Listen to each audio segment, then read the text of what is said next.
मित्रहो, नमस्कार. जय भीम, जय महाराष्ट्र. मी कांतिकुमार जैन, संपादक पोलखोल, आपणासमोर आज लाईव्ह आलोय. 6 नोव्हेंबर 2024 रोजी संभाजीनगर जिल्ह्यातील वैजापूर तालुक्या येथे इन्कम टॅक्स खात्याची एक मोठी धाड पडली. ही जी धाड पडली ती पडली वैजापूरचे उद्योगपती बाळासाहेब संचेती यांच्या बंगल्यावर. तसेच काही गाडी बंगल्यावर, काही गाडी यांच्याच ताब्यात, यांच्याच हेच चेअरमन असलेले वैजापूर मर्चंट बँक येथे काही अधिकारी गेले. संपूर्ण शहरात या धाडीची चर्चा जोरात वैजापूर शहरात पसरली. वैजापूर, कन्नड, गंगापूर, औरंगाबाद सगळीकडे एकच चर्चा की बाळासाहेबांकडे धाड पडली आहे. पण ही कसली धाड? विधानसभेची निवडणूक चालू आहे, आचारसंहिता आहे. आचारसंहिता धाड कशी काय पडते? आता जो तो व्यक्ती आपल्या विचारांनी किंवा काही लोकांनी काहीतरी पुढ्या सोडून दिलेल्या आहे की गावात अशी चर्चा व्हायला पाहिजे की विधानसभेच्या निवडणूक आहे, आचारसंहिता आहे, इन्कम टॅक्स मध्ये धाड करू शकत नाही. परंतु मित्रांनो, इन्कम टॅक्स डिपार्टमेंटला आचारसंहिता, निवडणूक हा काही विषय नसतो. हा काही महाराष्ट्र शासनाच्या हातात असलेला विषय नाही. हा सेंट्रल गव्हर्नमेंट, भारत सरकार म्हणजेच केंद्र सरकारचा अंतर्गत हे आयकर खातं म्हणजे इन्कम टॅक्स येतं. त्याच्यामुळे आचारसंहिता वगैरे याला हे सगळं खोटं आहे. ही फक्त याला राजकीय रंग देण्याचं काम या वैजापूर शहरामध्ये झालेलं आहे. कारण की येथे वैजापूर शहरात शिवसेनेचे उमेदवार आमदार रमेश बोरनारे आणि उबाठाचे उमेदवार डॉक्टर दिनेश सिंग परदेशी, ह्या दोघांमध्ये एक मोठी टस्सल आहे. त्यामुळे ही धाड पडली. ही धाड ज्यांच्याकडे पडली ते बाळासाहेब संचेती, डॉक्टर दिनेश सिंग राजपूत यांच्या प्रचाराकरता गेल्या 8-10 दिवसापासून सारखं सकाळी निघून तर संध्याकाळपर्यंत ते गावोगावी भाषण करत होते, बोलत होते. दिनेश सिंग राजपूत निवडून यायला पाहिजे, त्यांच्या बाबतीत चर्चा होती. आणि निवडणुकीमध्ये जो तो, कारण की हे आपली लोकशाही आहे. लोकशाहीमध्ये प्रत्येकाने कोणी कोणाच्या सोबत राहावं तो ज्याचा त्याचा विषय आहे. त्याच्यामुळे बाळासाहेब त्यांचा प्रचार करत होते आणि गावामध्ये ही धाड पडल्यावर फक्त एकच राजकीय रंग देण्याचं काम काही लोकांनी केलं. आणि ते राजकीय रंग असा की ही धाड आमदार रमेश बोरनारे यांनी पाडलेली आहे.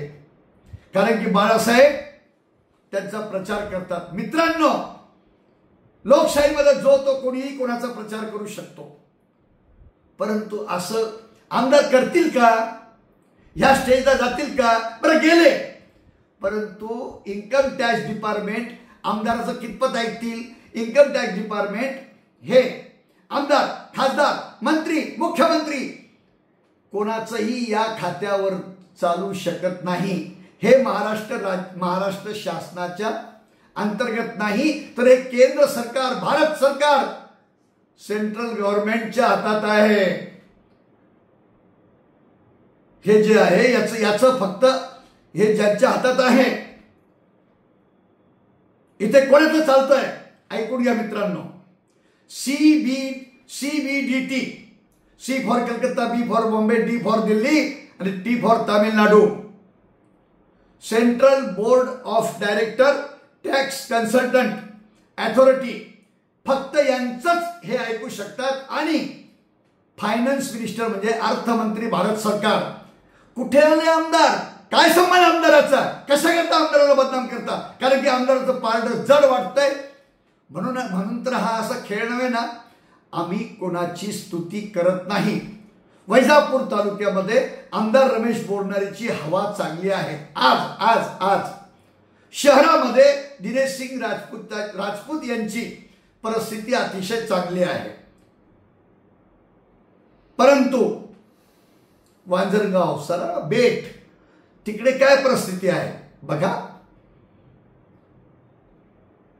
माजी आमदार भाऊसाहेब पाटील यांनी पाठिंबा दिलाय रमेश बोरनारे यांना. या सगळ्या गोष्टीचा विचार करा.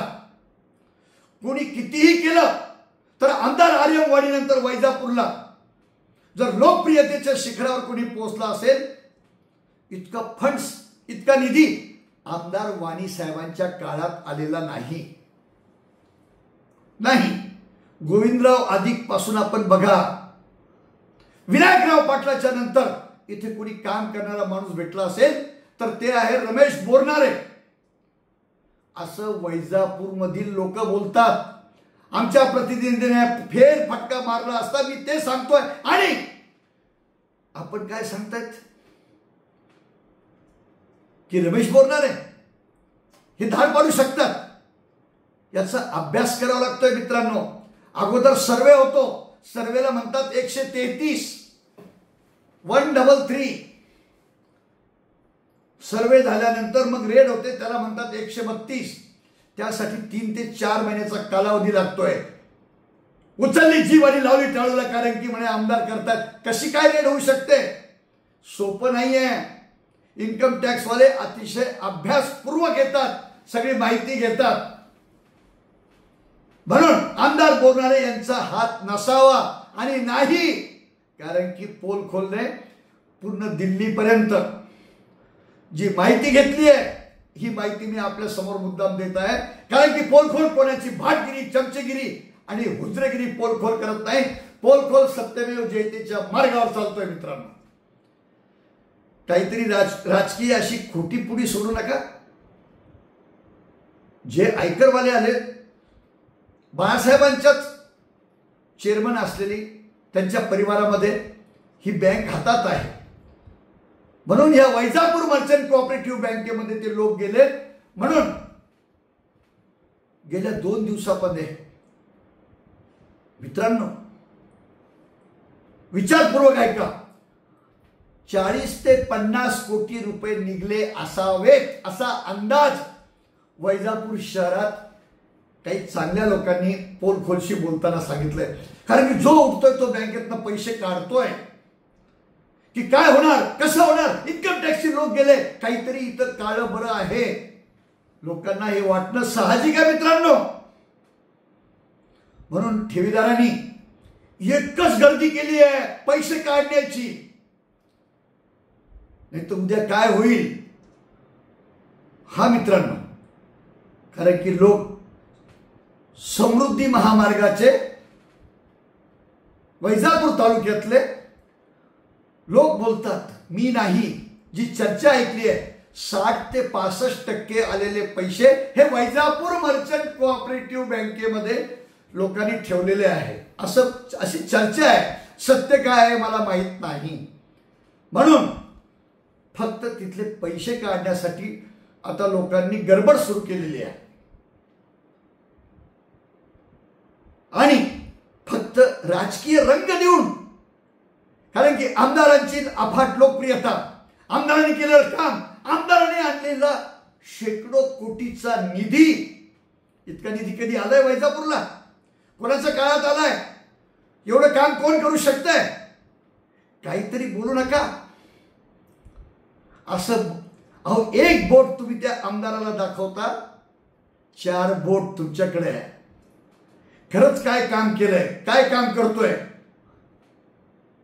रमेश बोरनारे पार्ट्या उडवत नाही की त्यांनी काही केलंय, त्यांनी लोकांना करून दाखवलंय. आणि मगच आज परत एकदा मत मागायला तुमच्याकडे आलेले आहे. आम्ही जी सत्य परिस्थिती आहे पोलखोल आपल्या समोर मांडतोय. आणि आपला जो आयकर खात्याचा जो आपल्या मनात एक विषय भरलेला आहे तो आपण काढा. कारण की लोकप्रियता कुठेतरी जास्त वाढली. म्हणून असं सध्या राजकारणात कोण कसं बोलतंय, काय बोलतंय, त्याचाच एक खेळ म्हणजे ही आयकर खात्याची धाड. सगळं विचार करा, धाड अशी पडत नाही. आमदार फार लहान माणूस आहे, मुख्यमंत्रीही काही करू शकत नाही. उद्या कोणी असाही अंदाज लावेल की यांनी मुख्यमंत्र्याच्या मार्फत वरती दिल्लीत सांगितलं का, आता मुख्यमंत्र्याला काय फक्त एकच आमदार आहे, काय बोलताय काय. तर मित्रहो, ही होती वैजापूरची सत्य परिस्थिती. वैजापूरमध्ये होल्डिंग लागलेलं आहे. पहिलं होल्डिंग रमेश बोरनारे एका खांब्यावर, पहिल्या खांब्यावर, त्याच्या शेजारी दुसऱ्या खांब्यावर डॉक्टर दिनेश परदेशी, तिसऱ्या खांब्यावर एकनाथ जाधव. किती सलोख्याची निवडणूक वाटते. सगळं शांत आहे, काही नाही. ज्यांनी त्यांनी ज्याचा त्याचा प्रचार करावा, परंतु असा अपप्रचार करू नये आणि कोणालाही अशा प्रकारे बदनामी करू नये, इतकंच. तर हा होता वैजापूरच्या निवडणुकीचं विश्लेषण. आणि आयकर खात्याला नाहक कशी पडली धार, काय पडली. अहो ती सर्वे 132, रेड 133, रेड साठी अभ्यास करण्यासाठी कमीत कमी 4 महिने लागतात. आमदार कस काय रेड पाडू शकतो, विचार करा. तर मित्रहो, हा होता माझा आजचं विश्लेषण.